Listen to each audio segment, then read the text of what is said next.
8 ka adlaw na nga nahuman ang deadline ug ang busy nga pagproseso og pag-renew sa business permit sa syudad sa Jensan. Miadto sa opisina ni Jensan Mayor Ronel Rivera ang Ombudsman Mindanao. Kini aron nga ihatag ang usa ka pag-ila sa maayong serbisyo sa Jensan ngadto sa mga katawhan.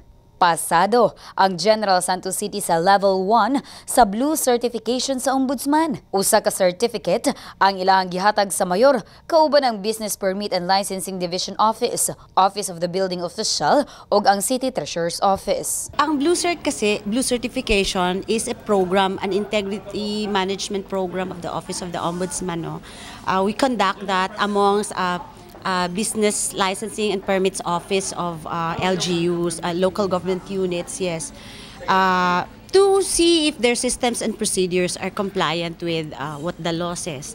Matud nila nga usa ka bag-ong programa sa Ombudsman ang Blue Certification kung diin giimplementa kini niadtong 2015. Pilot city kuno sa Mindanao ang Jensan, kauban niini ang Cagayan de Oro City. Tungod kini ang una nilang syudad nga gi-inspect, lisod kuno ang criteria aron nga makapasa bisan sa level 1. Kasi meron kaming indicators and then let's say for instance, I'm not saying this is the exact, let's say for example 89 indicators, no? So kailangan nila ipasa yung certain number, like I think in this case it's 52. Yes, napasa nila yung 52 and that's more than half, no? Gikalipay usab kini sa Jensan, ilabi na nga dili dali ipasa ang level 1. Nasayran nga bisa ng Quezon City sa kauluhan, wala kuno nakapasa niini. Matagal din kasi grabe din ang kanilang grabe din silang mag-observe, grabe din yung sila na magtanong sa mga kinaano talaga nila kung totoo, ano ba talaga ang totoo. Nasot ang adunay 3 ka level ang Blue Certification.